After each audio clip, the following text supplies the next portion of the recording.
Praise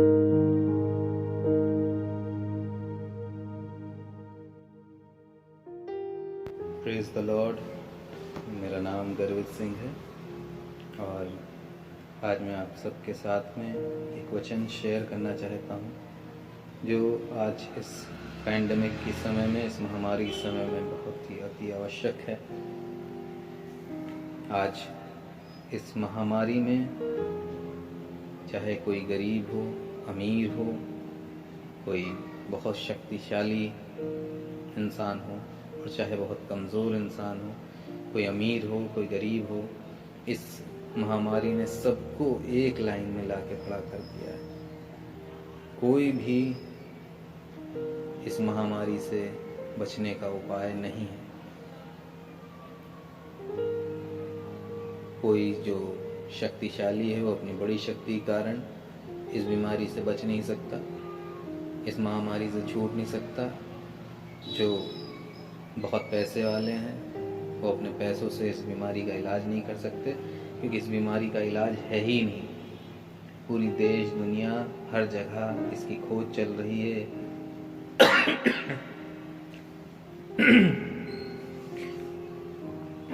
बड़े बड़े scientist इसकी खोज में लगे हुए हैं, लेकिन सब अभी तक कोई भी सफल नहीं हुआ इसके सफल इलाज को ढूंढने में।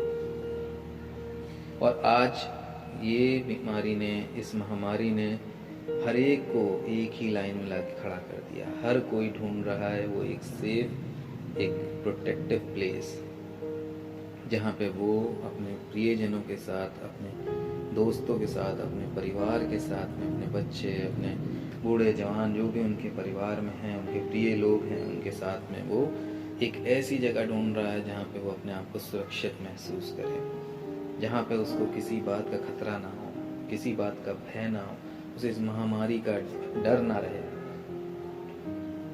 अब चाहे वो कोई भी मनुष्य हो, आज इस पृथ्वी भर में इस महामारी की वजह से सबके अंदर एक डर बैठा हुआ है। जब हम घर से निकलते हैं या हमारे घर में कोई आता है, हम हर बात में हमारे अंदर एक डर बना हुआ है कि कहीं ये बीमारी हमें ना लग जाए, कहीं ये हमारे किसी अपने को ना लग जाए, क्योंकि इसका कोई इलाज नहीं है। अगर ऐसा हो गया तो क्या होगा, हमारा क्या होगा, हमारे प्रियजनों का क्या होगा। अगर हमारे घर में ये उजाड़ने वाली वस्तु आ गई तो हमारा क्या होगा, हमारे परिवार का क्या होगा, हमारे बच्चों का क्या होगा। और ये बीमारी एक ऐसी बीमारी है जो सिर्फ आपको ही प्रभावित नहीं करती। अगर ये आप में से किसी को हो जाती है तो ये आप जिनसे मिलते हैं उनको प्रभावित करती है। इसलिए हम और भी अधिक घबरा रहे हैं। और हर कोई, छोटे से लेके बड़ा तक, अमीर गरीब, शक्तिशाली शक्तिहीन, कोई हो, हर कोई एक ऐसी जगह ढूंढ रहा है जहाँ पे वो सुरक्षित हो, जहाँ पे वो अपने परिवार के साथ में सुरक्षित हो, जहाँ पे वो अपने प्रियजनों के साथ में सुरक्षित हो। मैं आपको एक जगह बताना चाहता हूँ जहाँ पर आप सुरक्षित महसूस करेंगे, जहाँ पे आप सुरक्षित सिर्फ महसूस नहीं करेंगे, आप सुरक्षित होंगे निश्चित रूप से। और वो जगह है भजन संहिता 91, उसकी पहली आयत में हम पढ़ते हैं, जो परम प्रधान के छाए हुए स्थान में बैठा रहे वो सर्वशक्तिमान की छाया में ठिकाना पाएगा। मैं यहोवा के विषय कहूँगा कि मेरा शरण स्थान और गढ़ है, वो मेरा परमेश्वर, मैं उसको भरोसा रखूँगा। क्या लिखा है? जो परम प्रधान के छाए हुए स्थान में बैठा रहे वो सर्वशक्तिमान की छाया में ठिकाना पाएगा। पुराने ज़माने में हम सुनते हैं जब मूसा के समय पे एक तंबू जो परमेश्वर ने ईश्वर के एक भवन का रूप दिखाया था, जिसके अनुसार उसने मूसा को आज्ञा दी कि तू एक भवन बना, और वो तंबू में बनाया गया था और उसको 3 पार्ट्स में डिवाइड करा गया कि भीतरी आंगन और पवित्र स्थान और अति पवित्र स्थान। तो जहाँ अति पवित्र स्थान था वहाँ पे परमेश्वर की उपस्थिति रहती है। वहाँ पर महायाजक सिर्फ एंटर कर सकता था और कोई भी नहीं। और वो भी जब जाता था तो उसको एक घंटी उसके बांधी जाती थी और एक लंबी डोरी कि अगर वहाँ पे उसके मन में कोई बुरी बात आ गई या किसी वजह से उसकी मृत्यु हो जाती है परमेश्वर के पास, तो उसको वहाँ पे उठाने कोई नहीं जा सकता था, उसको रस्सी से खींच के निकाला जाता था। लेकिन वो एक ऐसी जगह थी जहाँ पर परमेश्वर की उपस्थिति रहती है। और हम सब जानते हैं कि जहाँ पे परमेश्वर की उपस्थिति है वहाँ पर कोई भी दुख नहीं आ सकता, वहाँ पे कोई भी महामारी नहीं प्रवेश कर सकती, वहाँ पे शैतान नहीं प्रवेश कर सकता। हमने अय्यूब के बारे में सुना है, जब अय्यूब के लिए परमेश्वर शैतान से कहता है कि क्या तूने मेरे बंदे अय्यूब को देखा है, उसके बराबर कोई भी धर्मी, इतना धर्मी मनुष्य पूरी पृथ्वी भर में नहीं है। तो शैतान कहता है कि तूने उसको इतनी आशीषें दी हैं और उसको बहुत सारा धन दिया है, सब कुछ दिया है, इस कारण वो तेरी स्तुति आराधना करता है। अगर तू उससे सब छीन ले तो वो तुझे अभी कुफ्र बकेगा।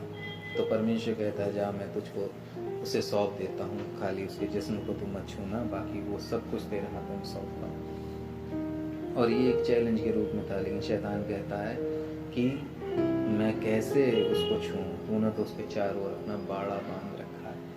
जब हम परमेश्वर के अनुसार चलते हैं, जब हम परमेश्वर की उपस्थिति में रहते हैं, तो हमारे चारों ओर एक फेंसिंग होती है, एक हमारे चारों एक बाड़ा होता है जिसको शैतान लांघ नहीं सकता, जिसको कोई महामारी छू नहीं सकती, जिसके अंदर प्रवेश नहीं कर सकती।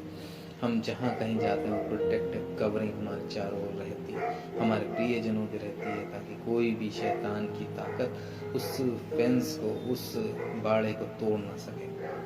और वो बाड़ा परमेश्वर का बाड़ा है, जो जब हम प्रार्थना में समय बिताते हैं, जब हम उसके साथ रहते हैं, उसकी उपस्थिति में रहते हैं, तो वो बाड़ा हमारे चारों ओर बना रहता है। हम आगे पढ़ते हैं इसे। वो तो तुझे बहेली के जाल से और महामारी से बचाएगा, वो तुझे अपने पंखों की आड़ में ले लेगा और तू उसके परों के नीचे शरण पाएगा। सच्चाई तेरे ढाल और झिलम ठहरेगी। तू न रात के भय से डरेगा, ना उस तीर से जो दिन को उड़ता है, ना उस मरी से अंधेरे में फैलती है, और ना उस महारोग से दिन दोपहरी में उजाड़ता है। क्या लिखा हुआ है कि परमेश्वर हमको हर एक वो रात के भय से, ज़्यादातर कोई भी मुसीबत, कोई भी परेशानी अगर हमारे जीवन में आती है तो ज़्यादातर हमने देखा होगा कि वो रात के समय पर होता है, रात के अंधेरे में होता है। कभी भी किसी आप देखेंगे, ज़्यादातर अगर आप नोटिस करेंगे, किसी तबीयत खराब होगी तो रात में, अगर कोई मुसीबत आएगी तो रात में। हमारे भी घर पे बहुत सी ऐसी परेशानियाँ, बहुत सी ऐसी बीमारी, ऐसे हादसे हुए कि जब हम लोग सो रहे हैं गहरी नींद में, एकदम से रात में फ़ोन आता है कि ऐसा ऐसा हो गया और हम लोग घबरा जाते हैं। लेकिन परमेश्वर का वचन क्या कह रहा है? परमेश्वर का वचन कह रहा है कि तू ना रात के भय से डरेगा और ना उस तीर से जो दिन को उड़ता है। तुम रात के भय से नहीं डरोगे। क्यों? जब हम सो जाते हैं लेकिन हमारा परमेश्वर जागता है, वो हमारे चारों ओर उसका बाड़ा तब भी वैसे ही कायम रहता है। उसकी उपस्थिति वहाँ पे रहती है जो हमको हमारे नींद में भी हमको गार्ड करती है, हमको सुरक्षित रखती है।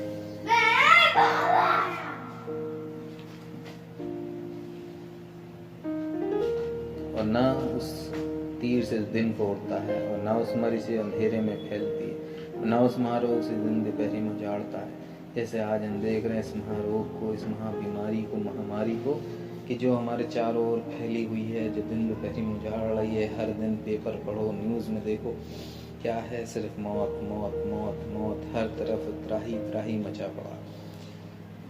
लेकिन परमेश्वर का वचन हमको कह रहा है कि मैं तुमको एक स्थान बताता हूँ, एक ऐसा सुरक्षित स्थान जहाँ पे तुम अपने सारे प्रियजनों के साथ में सुरक्षित रहोगे, निश्चिंत रहोगे, पूरी शांति के साथ रहोगे और अपने जीवन को आनंद के साथ इस महामारी में भी जीने पाओगे। परमेश्वर का वचन कह रहा है तेरे निकट 1000 और तेरे दाहिनी ओर 10,000 गिरेंगे परंतु वो तेरे पास ना आएगा। हाँ, हम देख रहे हैं कि शैतान हमारे परिवार पे वार करता है। जैसे जैसे हम प्रार्थना में अपने जीवन को व्यतीत करते हैं तो शैतान हम पे वार करता है, लेकिन उसके वार सब निष्फल होंगे।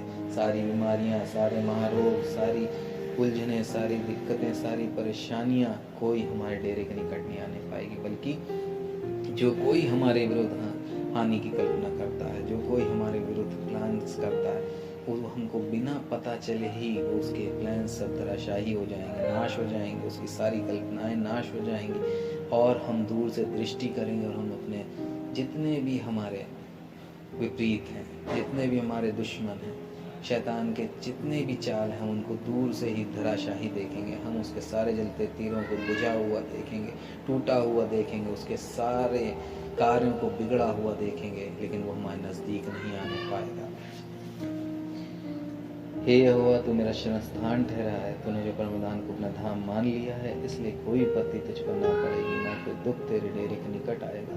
क्या कह रहा है कि क्योंकि तूने परमप्रधान को अपना धाम मान लिया। धाम क्या होता है? धाम घर होता है। जब हम परमप्रधान को हम अपना धाम मान लेते हैं, हम अपना उसको घर मान लेते हैं, जब हम उसमें वास करने लगते हैं, तब क्या होता है?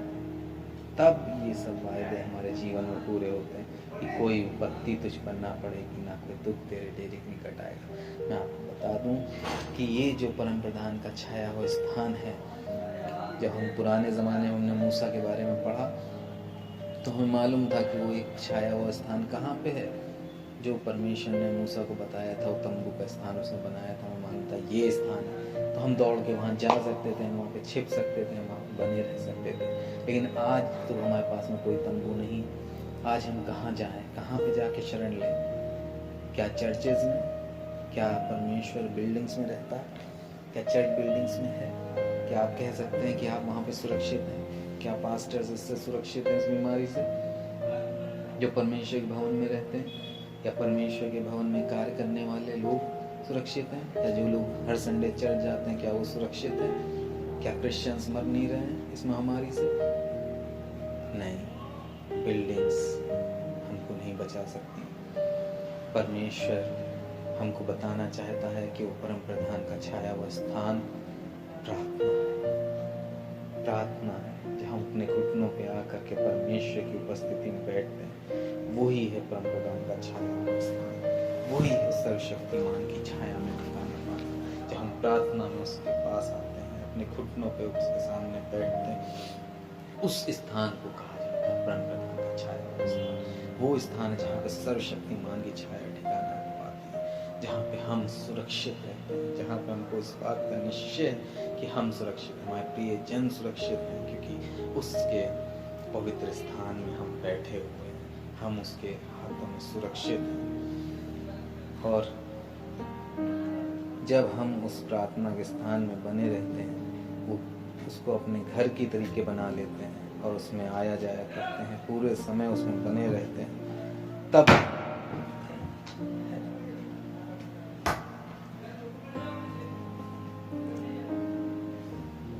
तब वो जगह हमारे लिए हमारे घर की तरह जब बन जाती है। जैसे हम कहीं भी जाते हैं तो हम बार बार कहाँ लौट के आते हैं? अपने घर को। कहाँ हमको चैन और सुकून मिलता है? अपने घर में, और कहीं भी नहीं। जो इत्मीनान, जो चैन हमको अपने घर मिलता है, वो हमको किसी भी बड़े से बड़े लग्जरी होटल में या कहीं पे भी, किसी भी जगह हम चले जाएं, कितनी भी अच्छी और सुंदर जगह, लेकिन हम उसको नहीं पा पाते हैं।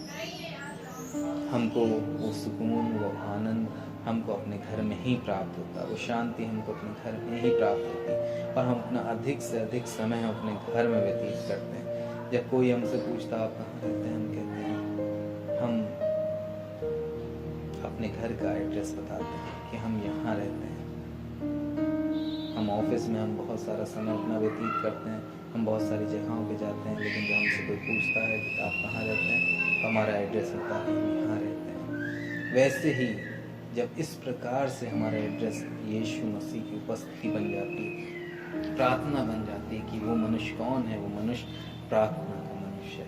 वो मनुष्य कहाँ रहता है? वो परमेश्वर की उपस्थिति में रहता है। वो मनुष्य कहाँ रहता है? वो मनुष्य प्रार्थना में रहता है। वो निरंतर प्रार्थना में बना रहता है। हम निरंतर प्रार्थना में कैसे बने रह सकते हैं? हम कैसे निरंतर परमेश्वर की उपस्थिति में बने रह सकते हैं? हमारे बहुत सारे काम हैं, हमको वो भी करने हैं। हमें अपने जीवन को चलाने के लिए, हमें अपनी आय के लिए, हमें अपने घर को पालन पोषण के लिए भी हमें काम भी करना है। तो हम नित्य कैसे प्रार्थना में बने रहेंगे? निरंतर कैसे प्रार्थना में बने रहेंगे? हम निरंतर प्रार्थना में बने रहते हैं जब हम हर एक काम को परमेश्वर की उपस्थिति में जान के चलते हैं कि अभी भी हम परमेश्वर की उपस्थिति में, हम प्रार्थना में, हमारा जीवन प्रार्थना में। तो मेरे द्वारा कोई भी काम ऐसा नहीं होना चाहिए जिसके द्वारा कोई कह सके कि मैं परमेश्वर की उपस्थिति में नहीं हूँ। जब हम अपने कामों को इस प्रकार से करते हैं और जब हम इस प्रकार से अपने जीवन को जीते हैं तो हम कह सकते हैं कि मैं निरंतर प्रार्थना में रहता हूँ। और यही परमेश्वर का छाया हुआ स्थान है, यही वो जगह है जहाँ पे हम पूरी तरीके से सुरक्षित और आनंदित और मगन रह सकते हैं। इस मुसीबत की घड़ी में, इस महामारी में भी हम अपने प्रियजनों के साथ में पूरी शांति के साथ में, पूरे आनंद के साथ में, बिना किसी भय के हम उस उपस्थिति में, उस आनंद की उपस्थिति में, उस शांतिदायक उपस्थिति में, उस सुरक्षित उपस्थिति में हम रह सकते हैं। मालूम है कोई भी दुख हमारे डेरे के निकट नहीं आएगा। तेरे निकट 1000 तेरी दाहिनी और 10,000 गिरेंगे परंतु तेरे पास ना आएगा। ना उस मरी से जो अंधेरे में फैलती, ना उस महारोग से दिन दोपहर में उजाड़ता है। तू न रात के भय से डरेगा, ना उस तीर से दिन को उड़ता है। वो तुझे अपने पंखों की आड़ में ले लेगा, तो उसके परों के नीचे शरण पाएगा। सच्चाई तेरे ढालो झिलम ठहरेगी। तू न रात के भय से डरेगा, ना उस मरी से और ना उस तीर से जो दिन दोपहर में उजाड़ता है। वो तो तुझे बहेले के जाल से महामारी से बचाएगा। ये सब वायदे हमारे लिए उसी उपस्थित स्थान में, उसकी उपस्थिति के स्थान में, उस प्रार्थना के स्थान में हमें मिलेगा। आइए हम देखेंगे मत्ती उसकी 6ठा बाब, मत्ती उसका 6ठा बाब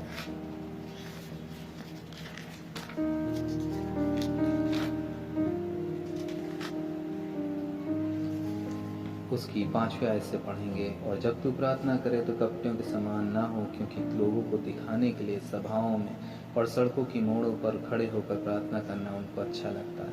मैं तुमसे सच कहता हूँ कि अपना प्रतिफल पा चुके। परंतु जब तू प्रार्थना करे तो अपनी कोठरी में जा और द्वार बंद कर कि अपने पिता से जो गुप्त में है प्रार्थना कर, और तब तेरा पिता जो गुप्त में देखता है तुझे प्रतिफल देगा। क्या है वो गुप्त स्थान, वो पवित्र स्थान जो मैं अभी आपको बता दे? परमेश्वर छाया स्थान क्या है?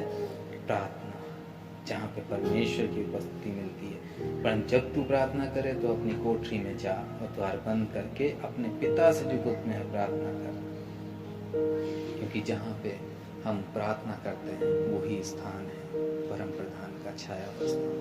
जब हम प्रार्थना में अपने घुटनों पे आते हैं वही स्थान है सर्वशक्तिमान की छाया जहाँ ठिकाना पाती है। मैं आप सबको ये बताना चाहता हूँ कि आज कोई भी इस महामारी से और भी बहुत सारे दुख हमारे जीवन में, अगर हम उससे बचना चाहते हैं और इस विपत्ति के समय में भी अगर हम आनंदित और खुशहाल और निश्चिंत रहना चाहते हैं तो हमको अपना घर प्रार्थना को बनाना है। हमें अपना घर बनाना है, हमें घर के समान प्रार्थना में रहना है, हमें निरंतर प्रार्थना में रहना है। और फिर आप देखेंगे कि परमेश्वर की उपस्थिति में आपको पूरी शांति की सहायता हो। परमेश्वर आप सबको आशीष दे। Praise the Lord.